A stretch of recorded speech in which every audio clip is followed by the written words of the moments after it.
Hey, welcome back to Ready, Set, Sold. Thanks so much for joining us this fine Saturday.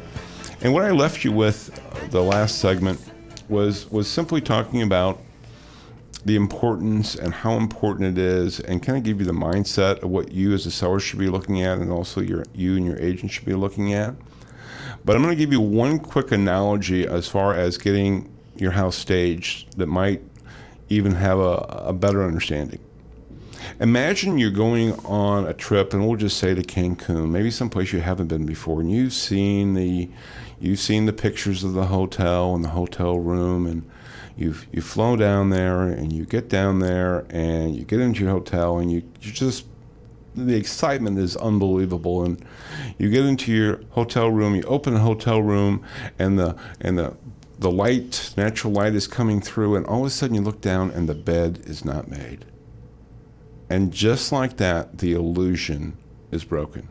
And I say illusion because we all know that when you're at a hotel, that hundreds of people, right, Kelly, thousands of people, who knows, have already been there. Maybe 20 minutes ago, the person just left, right? We don't know. It's true. Yeah. But all of a sudden, the illusion is broken. And what you tried to create goes away. And that's kind of the same concept we're talking about when we're staging your home. Again, you've done the heavy lifting if you needed to. You've done the updating. You've gotten it priced the way you want to as far as getting top dollar. You've done that, and now it's showtime. And that's what you need to look at is showtime. So let's talk about some of the key elements of that. And one of the things that you really need to be focusing on, and that's closets and closet space. Because not only do you want to have the illusion of not having anybody live there, but you also want to create the illusion of space. Remember, the buyers are coming in. They've never seen your home before. As far as they know, this is the dream home. We want to build up to anticipation. We want to make that happen. And me and Kelly's talked about this before, but Kelly, I mean, you have any examples as far as closet space, things like that have happened? Absolutely. We had a seller who did not get to read the book, and she left. Her closets were just chock full stuff. And after we had her read the book, she understood, and she probably pulled out 3/4 of the stuff that she had and put it in storage, and it just really opened up those closets. The buyers were able to see that there was plenty of room for their stuff as well. So it just really made a huge difference. And it does. And I think that's it. It's the illusion. Remember, people are trying to see themselves in your home, and that becomes very important. That's why we talk about neutral colors and why that becomes so important. Absolutely. It's nothing. Yeah, it has nothing to do with your color selection. You can have fantastic tastes and styles, and even with wallpaper, same thing. But understanding is we're trying to neutralize this. People are trying to see themselves in your home, and we want to create that illusion for them to do that, and also space. And I know situations where house buyers absolutely loved it, but chose not to buy that home because they didn't think it had enough closet space. Mm-hmm. Well, the ironic part about it is they bought another house that had less closets. Okay? Mm-hmm. But guess what? They were half full. Right. And theirs were jam-packed. Right. Okay? Again, these are things that doesn't happen.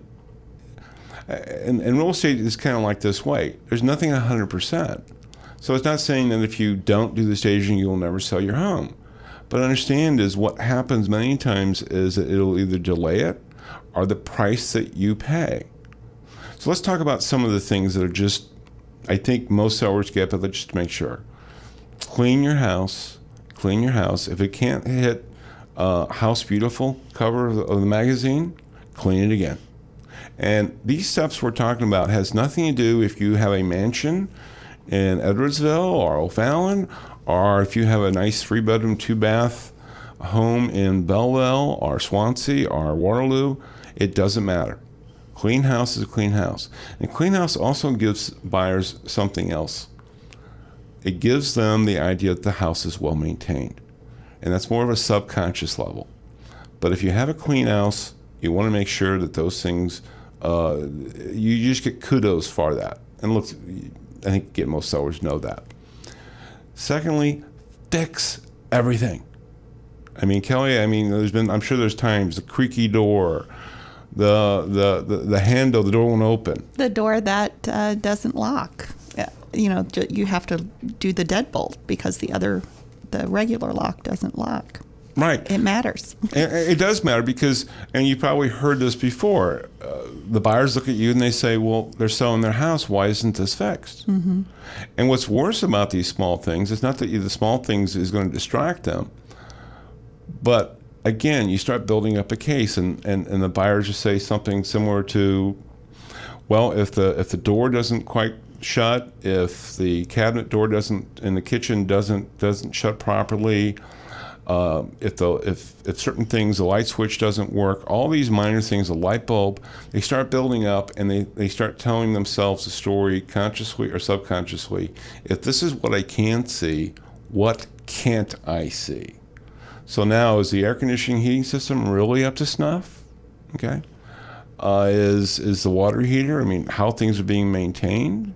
Is the roof good? Is the roof good? Yeah. I mean, if you don't care about this and I can see this, then naturally what I can't see, and that puts devalue. Even if they put an offer on your home, many times they will devalue this. And the seller has no idea of maybe why they didn't get quite the offer that they thought they were going to get. And many times, not always, but many times this is a simple reason. And I think the third thing that you really want to you really want to focus on, and we've talked about, is lighting. It's having the natural lighting in. It's also having every lamp. We talked about having the friends over, having the lamps on, having the bathrooms, having those things taken out. You can get a small bucket, a plastic bucket you can buy at the dollar store, and you can just throw in the shampoo and the soap and put it in a linen closet or put it someplace, put it underneath the sink if you have that space there. Just move those things out. That becomes so important because people all of a sudden personalize it. They don't like seeing, I mean, again, even as agents, right? Sometimes when we walk in, there's a personality situation of, well, okay, I don't know if I need to really see that, right? Right. So I mean, those are the things that we really want to focus on. Getting the beds made. Again, thinking of friends coming over is the best analogy I can do, and that you're really going to showcase your house, because in real estate, perception is reality. And the old saying is that you don't get a second chance to make a first impression, and that becomes so critical. So like I said, those things there are really important, but we're going to dig a little bit more deeper in the next segment. We're going to talk about, we mentioned lighting, but how important lighting really is. And Kelly has some great examples of what we're talking about, and also about creating space and how important space is and how easy it is to do. With that said, is again, we're not going to have enough time to go through maybe everything here, the 10 steps, but get the book. Go to ReadySetSold.org, not .com. Get the book. It's easy read. Kelly's read it. She loved it, right? Absolutely. Absolutely. That's a good answer, Kelly. But again, go to ReadySetSold.org, not .com. We'll be right back after these messages.